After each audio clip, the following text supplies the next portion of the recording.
for coming in, Zach. I'm super happy. Hello, everyone. It's so good to be together. So Glad to be with all of you. Honored to be part of this community. Thank you for including me. amazing. Thank you so much. Okay, so let's just dive in. I'm going to continue allowing people in.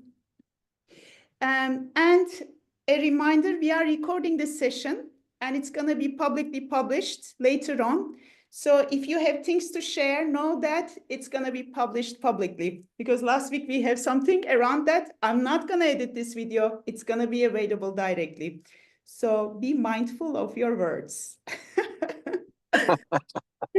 No pressure, no pressure. So welcome, everyone.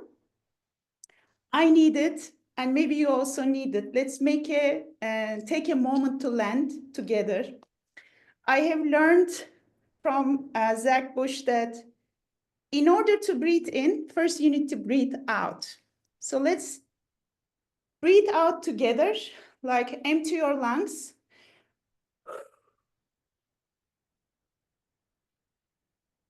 And with that space, breathe in.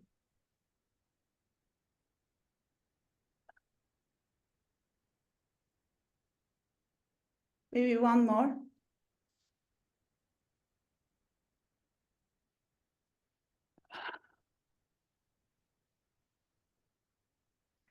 These little moments that are available to us bring us this resonance, this connection of a field of the heart. I'm very happy to have you here. I'm Canay Atalay, founder of Regenerative, and this is one of the series that we are doing every week.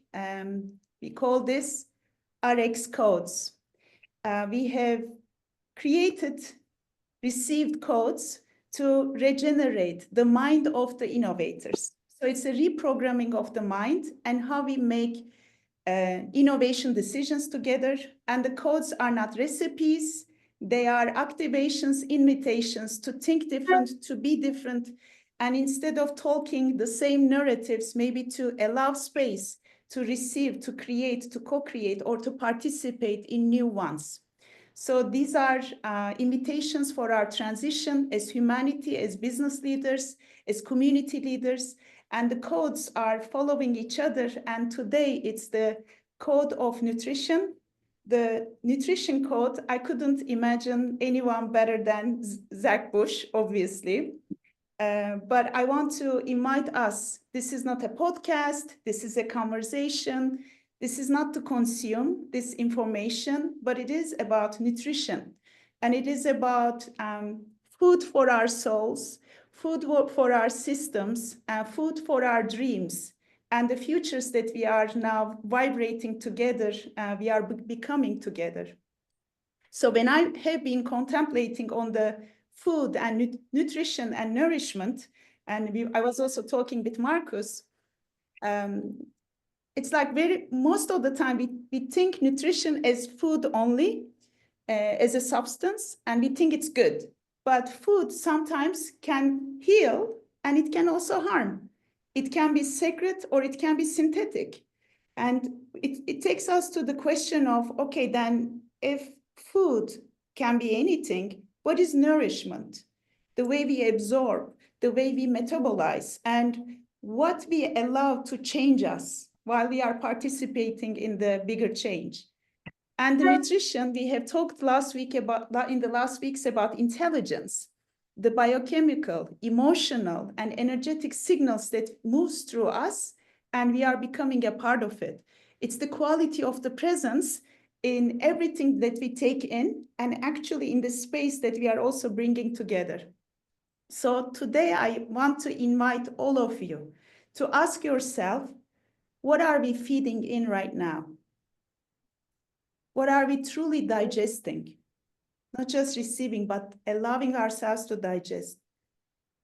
This is the quality of the presence in everything that we take in and everything that we are co-creating. And as many of you know, I'm Turkish, and we had this amazing, beautiful saying in Turkish, can kulağıyla dinlemek, listening with the ears of your heart. And heart means, in the way that we are using in this statement, is also the soul, John, which is also a part of my name. I invite you today, while we are listening to Dr. Zach Bush, to listen with the ears of our hearts, the ears of our souls.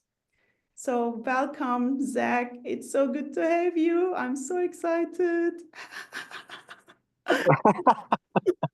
I love this woman. She's about to explode. You guys have all got a special experience today to watch somebody spontaneously combust with joy. And so we're excited to watch this happen. So thank you for including me here. Trying to be professional, but it's not just gonna happen, I think. So better be me. So good. So good. Well, I mean, I feel like we almost finished the whole thing with your intro there. I think, it was such a gorgeous, experience to have together.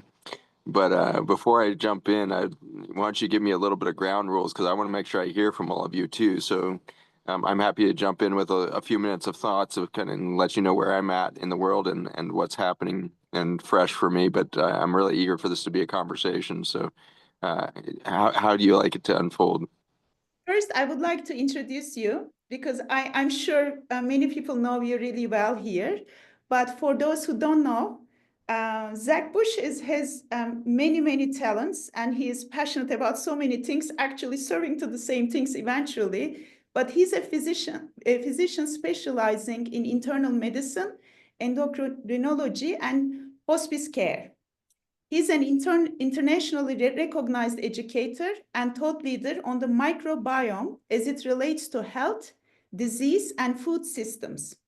Dr. Zach founded Seraphic Group and a non-profit Farmers Footprint to develop root cause solutions for human and ecological health. I love it. It's just the way that you guide people to start their own farming, gardening wherever they can easily and just immediately.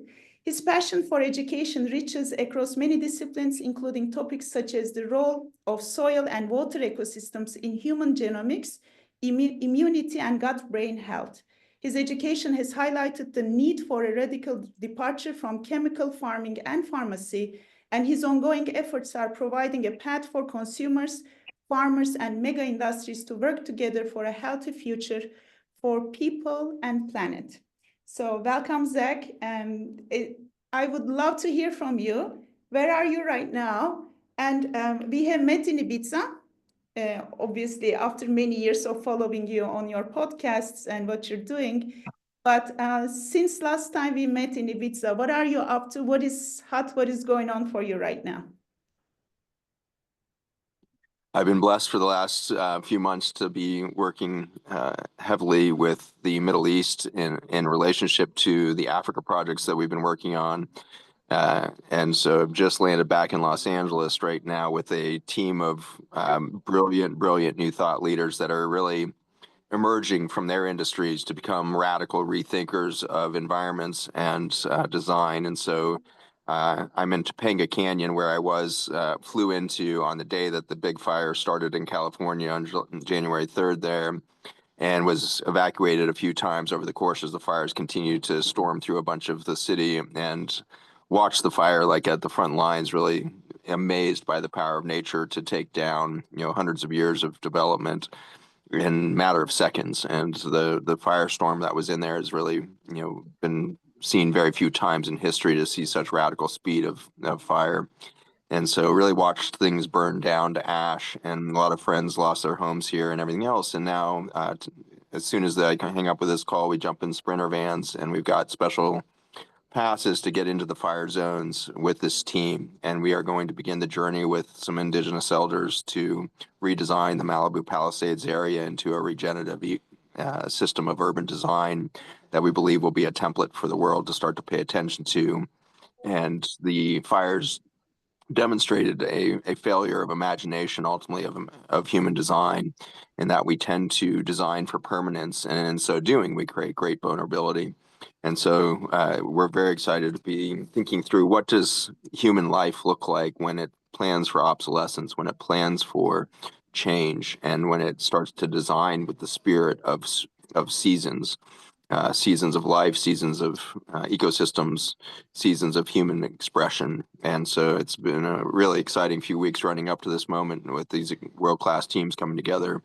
But we'll be in vans all day. Right behind this, about 3 kilometers behind me is the top of the ridge line here in Topanga Canyon, and on the other side of that is just ashes for miles and miles. So it's a fascinating collision of some of the most intense beauty with the demonstration of the desire for nature to re-begin all the time. I began my medical journey birthing babies in the Philippines, and I ended my medical training and experience with my third subspecialty, which was hospice and palliative care. And my overall experience was a pretty amazing realization that birth and death are exactly the same process, just with different birth canals and different exit points.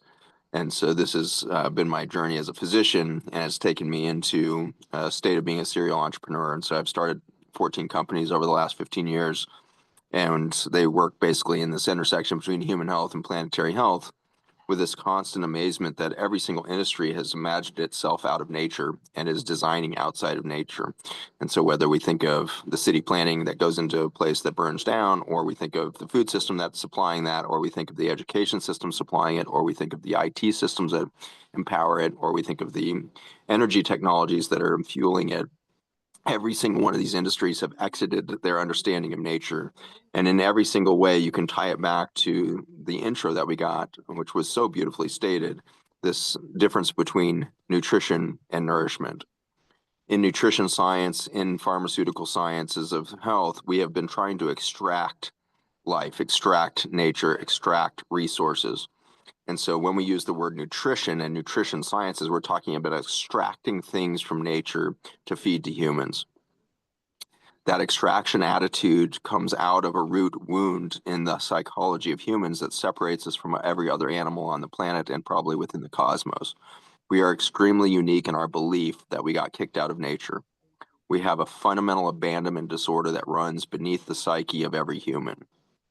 When you believe yourself to be abandoned from your mother or otherwise, psychology over the last 120 years, with Freud really leading the charge back in the late 1800s, then Carl Jung, they've taught us over and over again that abandonment disorders sit at the fundamental root cause of mental health disorders and ultimately addiction. And so when you start to realize humanity has an abandonment disorder from nature, you quickly understand our global behavior and that we are addicted to something. Each of us will find an addiction to try to palliate this deep wound within us, which is an abandonment from nature. And so we design, even when we think we're designing within nature, you think of, well, a food system obviously is in nature, like you grow the plant and you feed the human. But if you think you're doing nutrition science, then you're going to end up with things like high fructose corn syrup. You're going to end up with things like purified whey protein for a health food.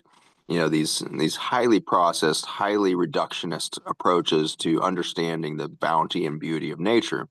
And the reason we've created a dietary supplement industry that's now, hundreds of billions of dollars a year in consumer dollars is because the consumer has been increasingly realizing in their own bodies, like, I am simply lacking the nourishment that I think I grew up with. I need to go find it. And so everybody's doing from their bottles of pills and supplements all the way to their $15 green smoothies and everything else. They're trying to get nourishment in their body, and they're putting a lot of money and commerce behind that effort to be re-nourished. So our nonprofit spun out a group called Re-Nourish Studios, and it's bringing together thought leaders from across the food systems, finance, farming, to really start to have conversation together about what nature intended here. And in the end, you find out she intended nourishment, and nourishment requires no extraction because it's a gifting economy.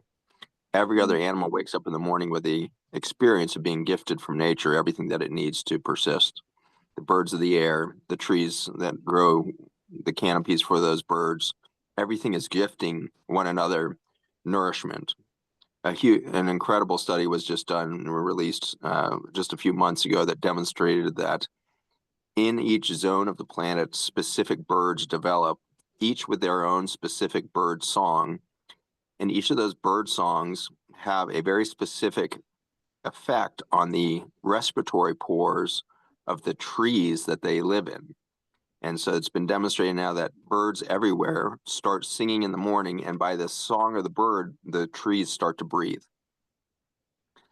This is one of the most beautiful demonstrations of what nature intended with nourishment. My song would open up your capacity to breathe. My breath would give you the capacity to be nourished by the food that you would eat. And this has been shown in the blue zones over and over again, as there's no commonality in their ecosystem, in their weather systems, in the food that they eat. The only unifying thing in the blue zones, where everybody tends to have this high likelihood to live over 100 years, is that they live in multi-generational community, and they value almost above everything else the ability to share food with another that they don't know. This gifting economy of food at the dinner table. I was taught this by a couple in Nicoria, Greece, who had been flown to the United States to feed 17 of us who were speaking at this big event. They had spent 5 days foraging in gardens around Northern Virginia to make a traditional Greek meal with the olive oil that they had prepared by hand from their 500-year olive grove that had been in the family for 500 years, and their own sea salt that they had collected from the Mediterranean. And they prepared this meal that made us all weep over and over again. Each 5 courses was described to us before we even put a bite in our mouths. And what we experienced was a family that had never doubted the nourishment of Earth. And the food that they prepared for us truly nourished us, perhaps for the first time, which was ironic because it was 17 thought leaders in the space of nutrition and gut health and all of this stuff. So we got schooled by these two, and I got up at the end and did this Zach Bush speech that went on for probably this toast for 15 minutes, and it was so beautiful. I was making myself cry. And this guy, the guy from Ikaria, gets up and says, "Well, doctor, that's very interesting, but you're completely wrong." I'm used to being mostly wrong because I've been married a couple times, but I've never been completely wrong. And so I was like, wow, I'm about to learn something really important. And he says, it has absolutely nothing to do with the nutrients in the food or how we pick it or anything else. He says the reason we all live past 100 years old in Ikaria is because we always set an empty chair at the dinner table, hoping somebody we don't know will come by that we can feed. And we never ask each other in Ikaria, what did you eat last night? But we always ask, who did you get to eat with last night? And that's why we live long. And so in the end, I want everybody to walk away from this experience realizing that the food is only nature's way of forcing us to gather to have human fellowship. If we weren't supposed to have human fellowship, we would have had no need to eat. And so the eating is the way in which nature programmed us to be required, biologically required, to come into fellowship and to practice the gifting economy of nourishment. So that's some brush strokes there. I'm eager to get deeper into it with you guys, but I want to open up for questions and a conversation there with you. Thank you, Zach. You reminded me of the Ibiza gathering when you participated in the Flux experience and you were doing the storytelling. I have been living in Ibiza the last 7 years, but it wasn't like a meeting as I expected, you speaking and then be receiving. It was a field alignment. We came together in a space where we opened our hearts through your storytelling and the music. And although you were talking about topics that are really life-threatening, existential topics, you were talking not out of urgency, but from frequency. And not from blame, but completing the entire picture, either thinking in right or wrong. I remember you talking about the fossil fuel companies and how they are allowing the carbon of Earth to come to the surface so that this beautiful planet can breathe again. So the richness of the carbon on Earth, thanks to these companies, is not a bad thing. This is going to be the start of a bigger life, of a more beautiful life. I have never felt and thought about it like that. And actually in the innovation space right now, we are mainly talking about carbon markets. There is a war on carbon, and we use blame and shame and guilt in this process. But in the way that you are inviting us, whatever is happening, there is like a quantum orchestration of life that is beyond what we are seeing and observing. I would like to touch to that because in business and innovation, we have a tendency to reduce things into parts and timelines and separate, this is good, this is bad, this is my target, and I have to focus on that. And in order for efficiency and optimization, I need to be fast. And we compare ourselves with AI, with a lot of machines. Long story short, my question to you, how can we really bring this problem-solving mindset into a coherence of a quantum possibility? And this is the new birthing of a humanity in harmony with life. And we are being initiated in this process, even in environments where we are paid to measure and to succeed in targets. How can we do the birthing while we are still functioning in business and innovation world? Because of your experience with multiple stakeholders, I'm curious to hear about that.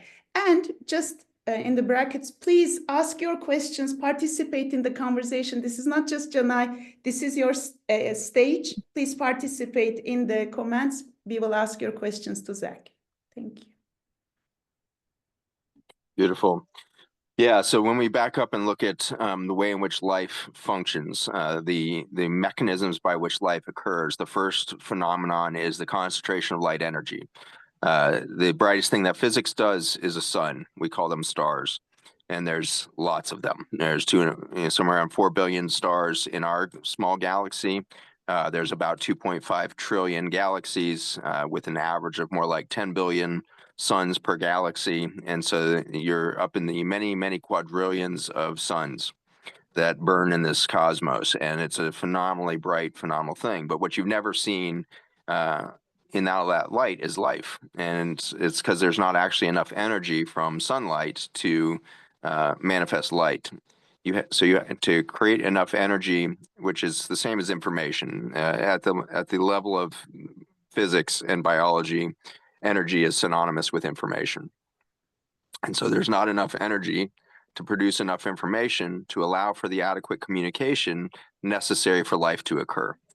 To do that, you have to concentrate sunlight massively. And this planet does it with the green leaves that are around me here. And so those leaves are full of chlorophyll that takes CO2 out of the atmosphere and store a photon of sunlight between two carbons.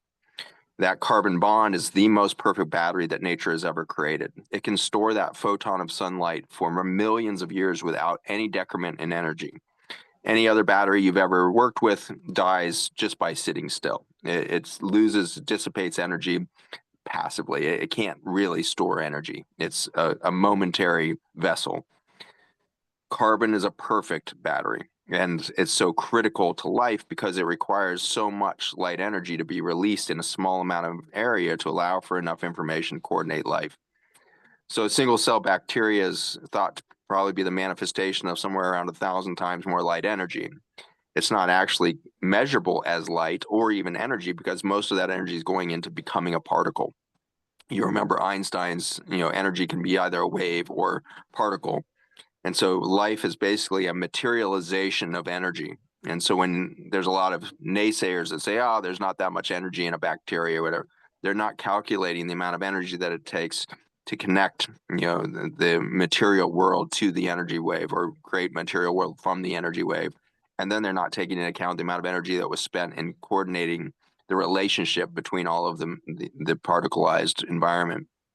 The second way that really drives nature to do its thing is the imagination of genetics. When a creature or an organism is under stress, it is designed to misspell its genes and then exude those as new possibilities. And so the bigger the stress, the faster you re-innovate your own genome. And you express that in your breath, you express it in your urine, in your feces. You're literally dumping new genetic information into your environment all the time through exosomes.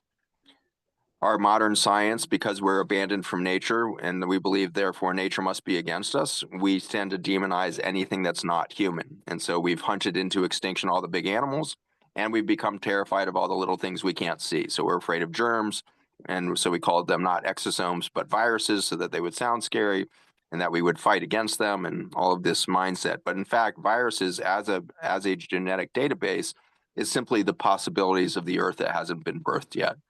And so the virome is the genetic library of all of the possibilities of life that will come. And every time we've had a major extinction event on the planet, we see an explosion of biodiversity that follows it. It's because every species that went under the extinction level stress reimagined itself into 100 other species. The logarithmic effect of death within nature is phenomenal.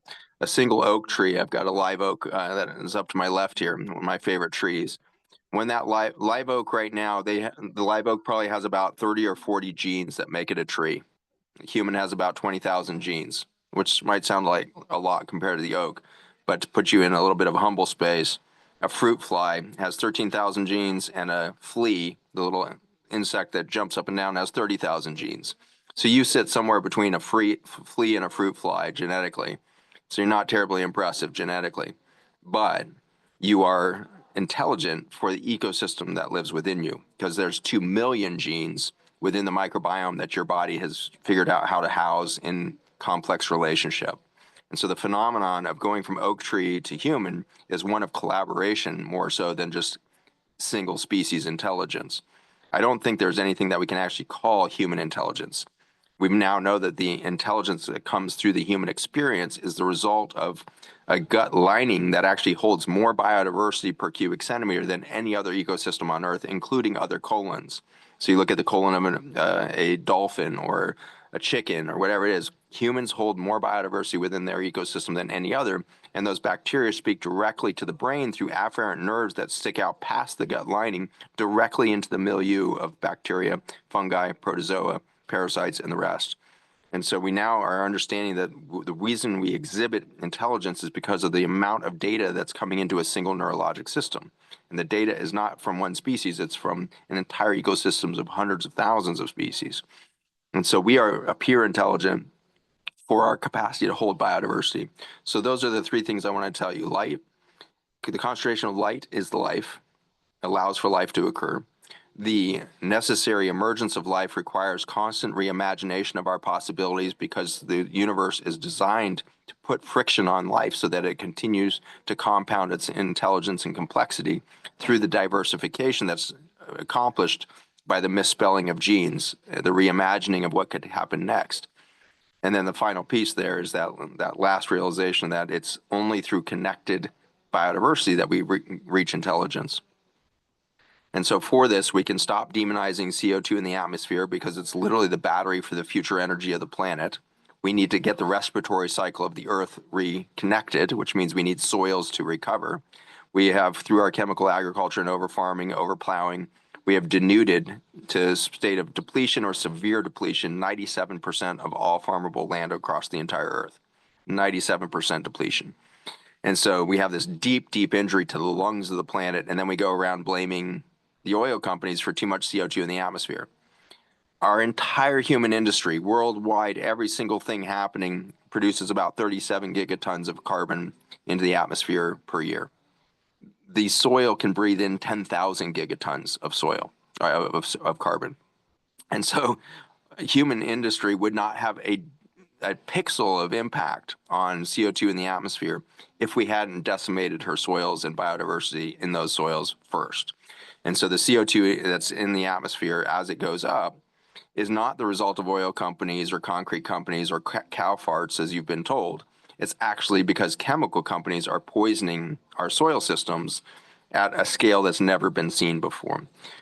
If you pick the most common herbicide globally, it's glyphosate. And that single molecule, which is a salt, it's an organophosphate is the category. It's a phosphate salt that's synthetic, not intended by nature, but it's a potent antibiotic. And today we pour 4 billion pounds, over 2 billion kilograms of that chemical into our soil and water systems yearly. And it's a water-soluble molecule, which means as soon as it hits the soil, the next irrigation or rainfall washes it into our streams, which end up in our rivers, which end up in our oceans, which end up in the air we breathe through evaporation, which ends up in the rain that falls on us. Today in the United States, where I am living right now, 90% of the air breathed is full of glyphosate, detectable for glyphosate. 90% of the rain that falls, detectable for glyphosate. And so we've infected the entire water cycle, from deep fossil aquifers beneath the earth all the way to our rain clouds with glyphosate. This antibiotic is undermining the energy per cubic centimeter and the biodiversity's connections. And so we are fundamentally undermining the functions of life.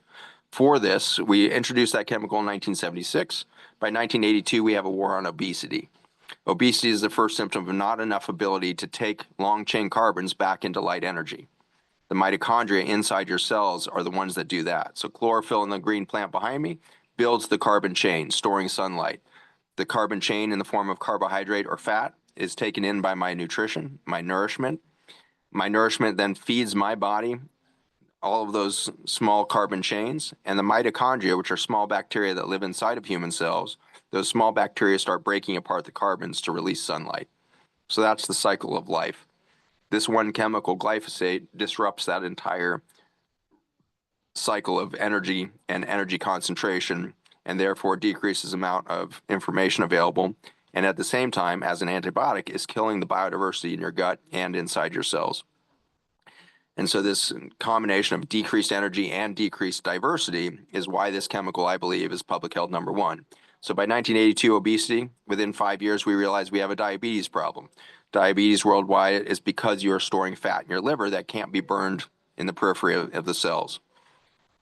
By 1992, we're spraying wheat and other things right before harvest, and we end up with allergies. Allergies to wheat, allergies to just about every food on the planet now. Children all over the world are having anaphylaxis to things we've never seen cause allergy at all. Avocados, pistachios, pomegranate. Like, kids are reacting to just the most random stuff now because we've got their immune system so depleted of energy and communication that they can't maintain the relationships between their body and the nourishment that was intended by nature. When we start to react against nourishment, it's the beginning of the end. And that path takes us next into autoimmunity, where there's so much reactivity to the immune system that we start to see our own bodies as the enemy. So we destroy our thyroid gland, the pancreas, our brain. And so we become the enemy. With continued action, we start to undermine the neurology in a deep way. And so we end up with attention deficit disorder and autism in our children, and Alzheimer's and Parkinson's dementias in our adults. And the way between child and adult, you end up with, or geriatrics, you end up with things like MS, ALS, and all of the neurodegenerative disorders. All of these took off in the 1990s as we started to concentrate glyphosate in our water and food systems at higher and higher concentrations. And so as we went through this process, we then ushered in the cancer epidemic. Cancer is this lowest metabolic rate in a differentiated cell. And so when a cell doesn't have enough energy and communication to repair itself, it becomes a cancer cell. In that journey, it becomes isolated. So an isolated cell is cancer. A cancer has to be an isolated cell, because if it stays connected to even one other cell, then the nourishment from the adjacent cells will keep that cell going. Even if it's too injured to feed itself, it will be fed by its neighbors. It's not until it breaks the last relationship with a neighbor that it becomes a cancer cell. And glyphosate happens to cut the tight junctions and gap junctions between every single cell. That's its mechanism of action in the human body. My laboratory has been kind of the front line of that. We've been proving that for 15 years. We testify in front of the EPA every chance we get, and no changes are happening at the government level. And so nobody seems concerned about isolation as a biologic phenomenon. And then our governments go and isolate everybody in 2020 at a rate it's never seen before. And I see this again and again and again, is that what's happening inside of our cells, we repeat at the social level, because ultimately we're just fractals of the biology of life, which is a fractal of the physics of the universe. So we're breaking natural law at the cellular level. We will have to manifest the macro version of that in our social behavior, social politics, socioeconomics.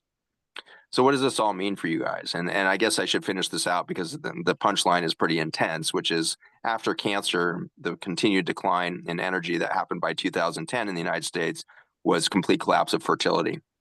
Fertility requires more energy than any other event in biology in the universe. A typical human cell has 200 mitochondria to power itself to its full state of health. The egg of a woman, the ovum, has 500,000 mitochondria in it. It takes so much energy to conceive life that you require 500,000 mitochondria, not 200. And so the egg has to be this huge cell, not because there's lots of genetic information in it, but because there's so many mitochondria required to get the entanglement between the physics, which we might call a soul, and the biology. Every single being that's ever been born, whether it be a bear or a koala or a human, our cells are imprinted with an identity that is not held within the genome, such that you can take identical twins and they will still react to the others as if it was foreign. So if I take the blood from an identical twin and put it into the other, they will react and kill those blood cells immediately because they see it as foreign, because the true cellular identity is not biologic, it's, I would say, physics. And so there's a physics identity, which means there's something that predated biology or life itself that gives you your personal identity. That's what religions have come to call a soul. Spiritual practices have come to call a spirit and things like this. That thing, that physics identity, is what programs a child to become itself. And it's what you see at the end of life in hospice, releasing from the body, and then sometimes coming back from that near-death experience to tell you what it experienced. I have sat with thousands of near-death experiences, and all of them will tell me the most extraordinary things. They went and met all of their ancestors. They met their future grandchildren. They traveled off planet. They went there. They went and talked to the Arcturians. Like, I've heard every freaking bizarro story you can think of. And the trippy thing is, at no point in all of their cosmic journeys outside of the body did they lose track of the I am. They always know themselves.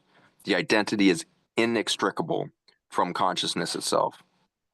And the consciousness persists after the human body and brain are dead. And so intelligence, consciousness, independent of biology, identity, permanent. That's who you are. You are a permanent identity within the cosmos, some sort of phenomenon of space-time geometry that, with enough sunlight bursting out of a cell, can imprint on every cell that will come out of that one stem cell that's an egg.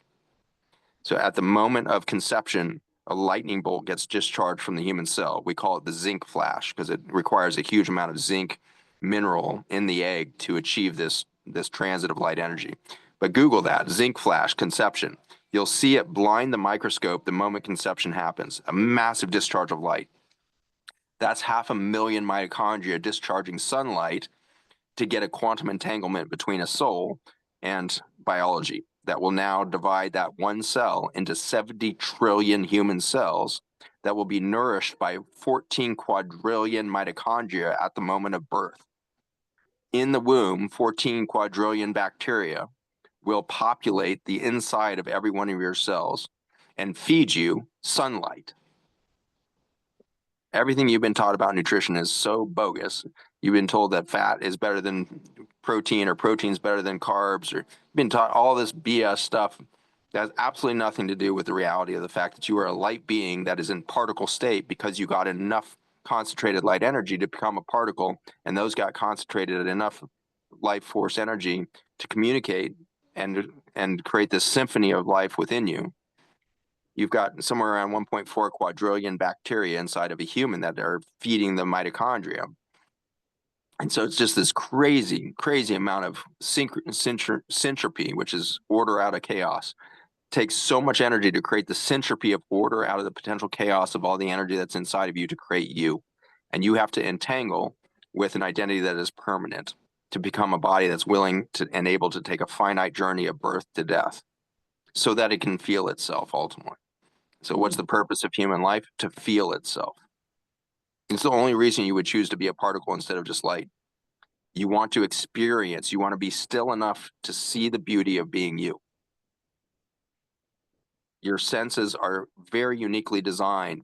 The human brain has been taken over by the 5 senses more than any other brain on the planet. Epicurus, who is one of the great philosophers of Greek times, figured that out.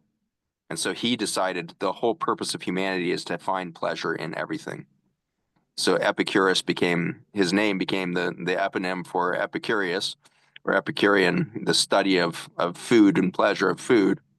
And then his science actually got co-opted by kind of the Christian church to demonize hedonism. And so the religions got afraid of pleasure ultimately and demonized pleasure, just as our sciences have demonized CO2, which is the very fuel for life, such that our infectious disease agents wouldn't be out there demonizing viruses, which are the future of the planet that haven't happened yet. And so at every level, our reality is upside down. And the whole reason I believe it's upside down, everything is wrong, is because we have this root wound of we got kicked out of nature. So most of what I did at the bedside in my clinic by the end of it, and now we do it on our 8-week program that we do with people instead of in the clinic now. We have 8-week program where people will sit in groups of 8 and witness each other on a journey into self. And if we help people reestablish their core identity, which is much different than their social identities, which is really the only thing you walk around thinking about is your social identity.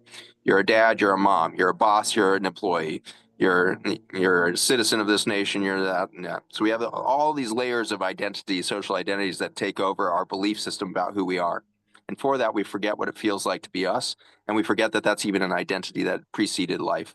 And so for that, we get divorced from our own intuition, and our own creativity suffers. And without intuition and creativity, I think we lose the purpose of being human ultimately. And so we are walking around being as abusive to our environment and to one another because of this disconnect from our core identity and its ability to create, its ability to engage nature, to be a creative force, put more light energy into the universe than any other species, put more intelligence out there because of our capacity to hold community at these levels of biodiversity not seen anywhere else in nature. We are a force of nature, and humans are loved for that. All keystone species are loved. All keystone species are fed by nature. Lions don't actually hunt, they wait until the gift comes. An eagle in the air is not predating to kill, it's a predator. In our mindset as humans, we called it a predator, but what it really is a keystone pathway to higher vibrational frequencies. And so the more complex the ecosystem is within the animal, the more they're regarded as a keystone species, and nature is rushing to that keystone to get more biodiversity into that single animal. And when you put a keystone species back into its natural habitat, whether it's a beaver in the southern United States or a wolf in Yellowstone National Park or a bison on the plains of Texas or white lions in the bush of Africa, you can see the changes from space within 2 seasons. More biodiversity, more soil intelligence, more flora, fauna, the whole thing. A keystone species is basically an anchor for communication and collaboration. Humans, when we step into our birthright, will be the ultimate keystone species. We will create more biodiversity through our presence here than any other species has to this date, or we will go extinct. Because right after you lose the ability for fertility, you lose gender. What's happening worldwide now is the fetus within every mother is having a hard time completing gender polarization. Every fetus begins at neutral. And then a couple of months in, there's explosions of energy that we would call a puberty-like event that allows for polarization to occur.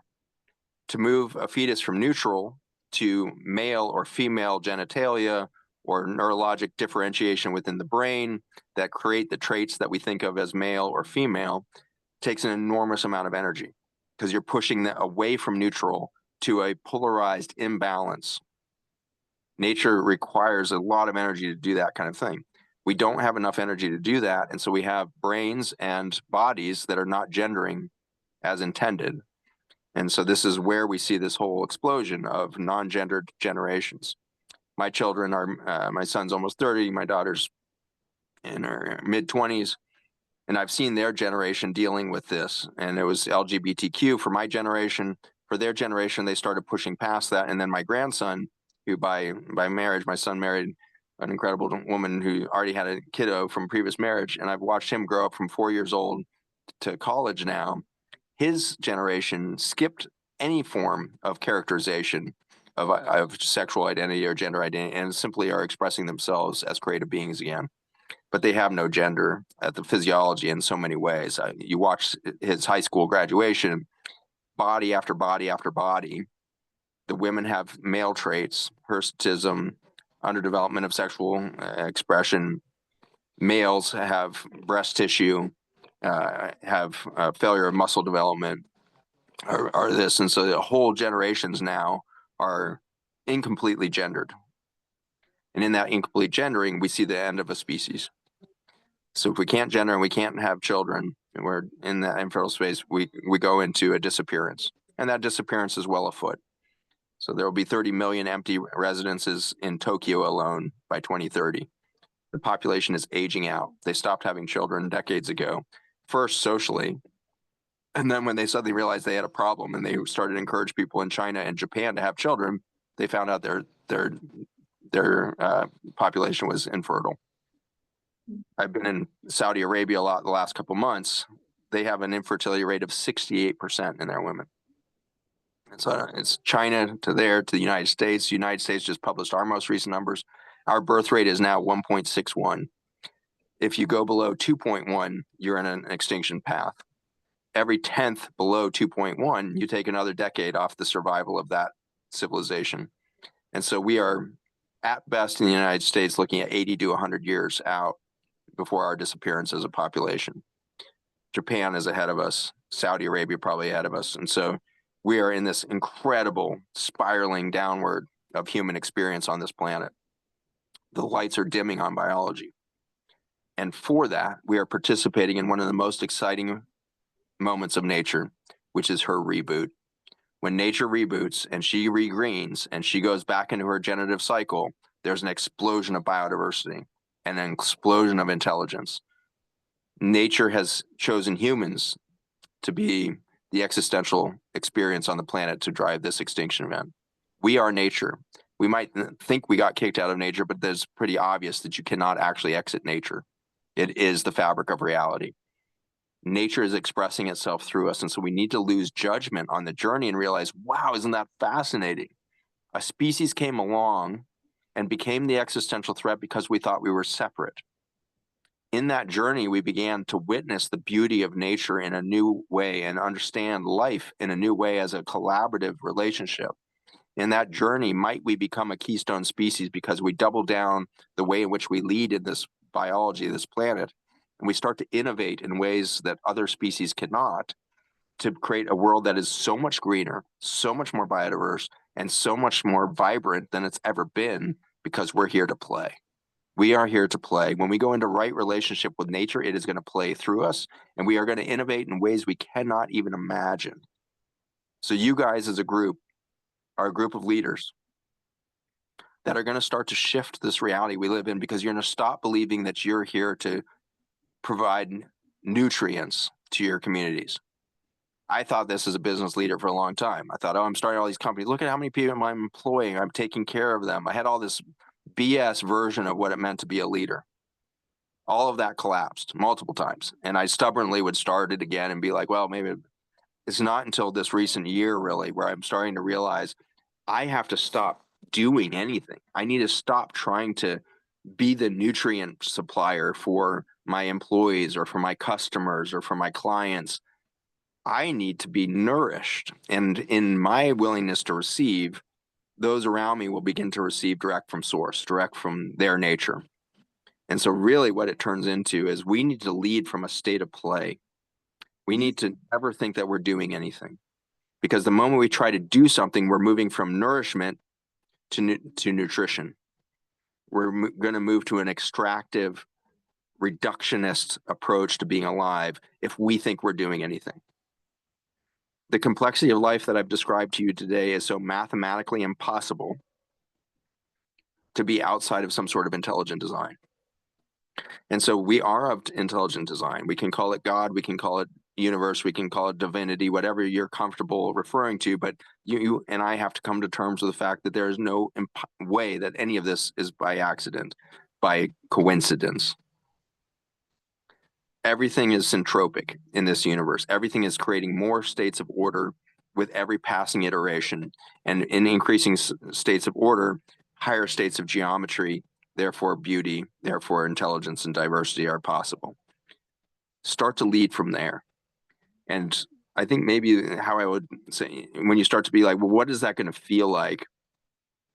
I think I felt it in my body for the first time a year ago. I was down in the high Andes at a water temple that's about 5,000 years older than Machu Picchu. And the language spoken by the Peruvian people there is the Quechua language, which I think is a non-human language. It sounds like angels speaking.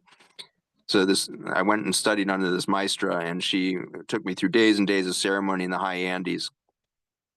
On day 3, I'm walking up these mountains that are driving me crazy for the first experience, because all these old women are like walking up it like it's no big deal. And I literally just cannot breathe. We're up there at 12,000, 14,000 feet.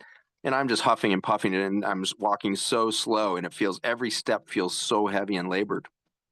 We go into this exuberant ceremony at this water temple, and afterwards I'm in such a state of ecstasy, and I feel so much energy in my body, and I'm walking barefoot up the mountain that I'd already tried to walk up many times. And suddenly I felt this effortless experience. It felt like I was floating up the mountain. And what had happened is my perception had changed from me trying to walk up the mountain to the mountain walking me. I had lost the differentiation between myself and the mountain was simply expressing its elevation and its beauty through my ability to locomote up it. The mountain started walking me, and it took no energy because the mountain had so much more energy to offer in the collaboration and moving me up the mountainside. When you choose this new form of leadership in your industry, in your companies, in the rest, you're going to stop trying to do things, and you're going to let nature walk you. Accept your path radically. Stop all judgment on your productivity, on what's good, what's bad, what's a good idea, what's a bad idea. Allow nature to start to walk you. Let the mountain walk you. And you will receive so much information and receive so much energy that the hopelessness that is lurking in every heart and mind of humanity right now dissipates. A lot like fog burning off over the ocean this morning off the coast of California here. The fog will burn off, and you will realize that everything is freaking perfect. Like you mentioned, the oil companies will look back and realize they were the biggest gift this planet has ever had, because never has biology had access to all of the carbon energy of the planet. It's always been buried deep underground. The oil companies have brought that, liberated it to the point where plants can breathe that CO2 again. We're going to have more biodiversity, more trees, more plants, more wildflowers, more flora and fauna than has ever existed on the planet over the next couple thousand years, because humans destroyed the system. And so we need to lose judgment on our extractive, destructive nature and realize nature did that through us. She can use asteroids, fires, all kinds of things, and she will choose to die again and again and again. She'll create all kinds of mysterious, magnificent, energetic events that are cataclysmic death cycles so that she can do the next thing. We have allowed her to do the next thing through us. Now, the only question is, are we going to stay and play?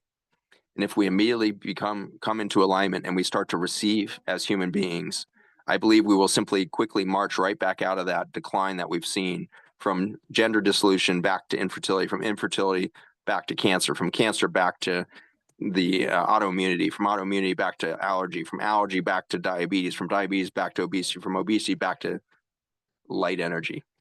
We got to walk ourselves back out of this decline in metabolism, and we know the path. And every farmer that we work with now all over the world is learning that it only takes one fall and one spring to realize a soil integrity and intelligence and diversity and abundance than has been seen in 40 years. One season doing the right thing, and the life explodes forward. There is so much radical forgiveness and grace in nature. There is no fear that this thing is going to end. You guys are nature. It's walking you into this near future. If we go extinct, let's make sure that we wake up right now so that we can see the beauty of what's happened through us. We have been part of the stress on nature, so it will reimagine itself. And North Africa is about to go green again. So my nonprofit Project Biome is working on trying to coordinate governments and industry to get out of the way so that she can do this thing. The water tables are rising in the desert. Lakes are appearing. The desert's going to regreen. And when North Africa goes green, the Middle East goes green. At which point North India goes green, at which point Siberia goes green, at which point North China goes green. 1/3 of the planet's surface is going to go from desert back to verdant energy production. 1/3 of the planet is about to go into an energy production phase. When you increase the metabolic effect by 1/3, you do things that have never been seen before. But then when you also allow the recovery of 97% of the soils that have been depleted, We could reach this tenor of biology that could be on this planet and that will be on the planet in the next couple hundred years that has never been seen before. I'm just so curious to see how many humans will align themselves with that metabolic recovery so that there's a few of us to stay and play. And it doesn't take 8 billion to stay and play. We will disappear on some grand scale over the next 5 to 10 years. We'll see more death and aging out of humanity than we've ever seen before. But if we hold each other, and if we sit down and nourish each other at a table and have curiosity for the divine ideas and creativity that's coming through one another, it will be a beautiful journey. I never sat at a deathbed that looked like an endpoint. It always looked like the greatest opportunity that being had taken. If we are to go extinct, let's sit together, hold each other's hands, let's eat a meal together, and let's imagine what's going to come after us.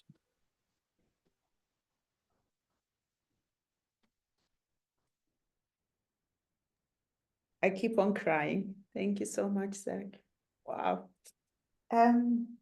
If you have 10 more minutes, I would like to receive and share some of the questions. Sure, go ahead. Okay, so first... I don't have 10 minutes, but I have a few, so we'll go for that. Okay, so first, there are a lot of questions around the nutrition. Because now the soil is depleted and still, we want to be in good health and shape to play well. There are questions around supplements. And I know your beautiful product, Ion, which feels like more than a supplement, like a philosophy, a signal, a reconnection. And I know you have also dedicated so many years of the research of it. Can you please share a little bit about your approach to supplements and what Ion is doing biologically and how it reflects your vision about our evolution in coherence with nature? Ion is a soil extract that we started working to do about 15 years ago. And we were studying the relationship between herbicides and the collapse of human biology. And we found in the middle of that these molecules made by bacteria and fungi in complex soil systems. All of the soil of the world right now has lost the integrity and diversity of these carbon molecules. So we ended up going to fossil soil levels that are about 60 million years old, predated the last extinction that happened 55 million years ago.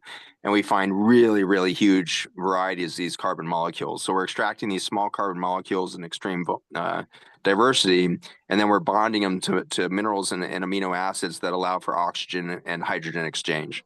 And so we're basically putting life, the communication network, back on fossil soil carbon networks.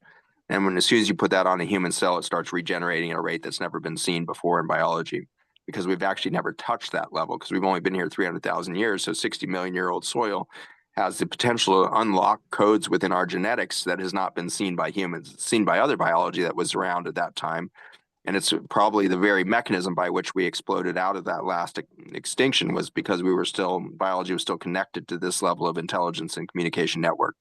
So we've basically extracted, this thing for a short period of time with the hopes that we will put our own company out of business as soon as farmers do the right thing. All living soil should have these in it.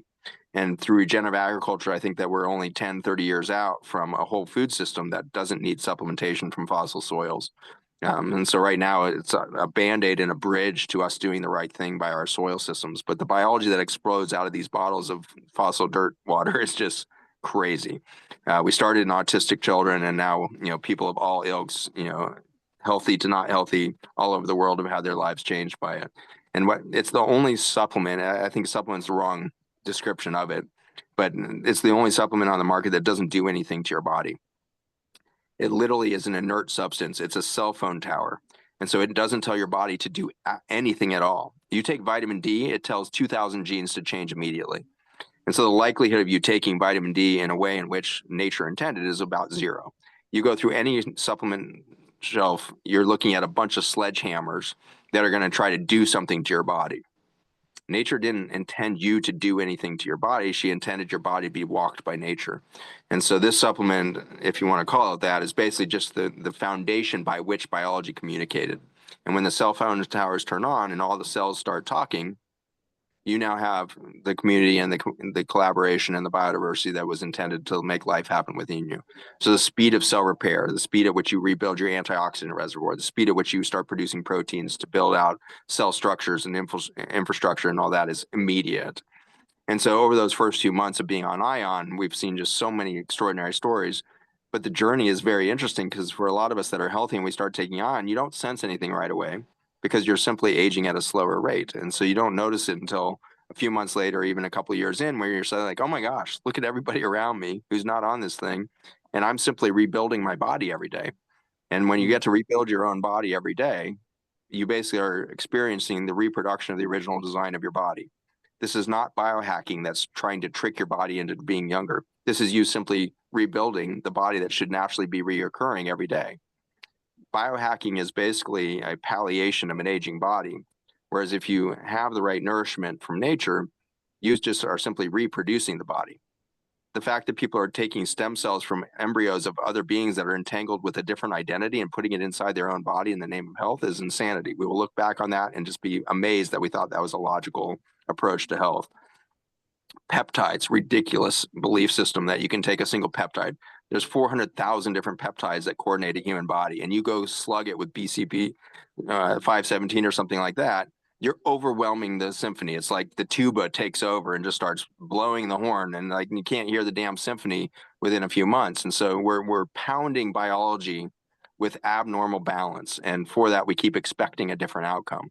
But in the end, all of these things are band-aids palliating our belief that we're separate from nature. As soon as you start rebuilding your body, my hope is we will put the entire dietary supplement industry out of business in the next 20 years.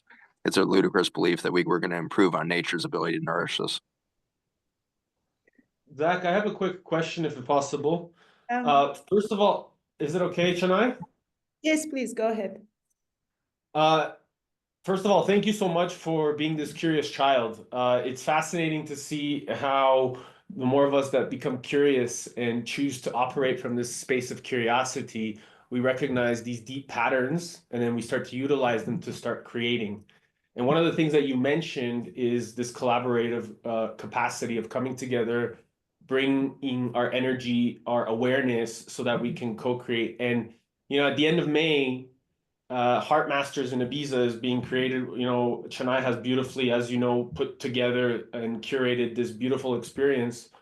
Why is it important for us to think in these bigger patterns in this macro? Because you've bridged it so beautifully with this micro and macro, this inner and outer, really integrating this regenerative approach of taking a lot more responsibility by choosing to really say, hey, how can we play? How can we be curious? How can we focus on listening to each other, coming together, taking action, and then solving some of the greatest problems by really integrating a structure, taking that chaos, turning into order, bringing that structure by coming together. So why is this important, and why is it important more than ever now to create this type of regenerative paradigm, to start thinking in this way in business and really operating from these kind of nature's principles?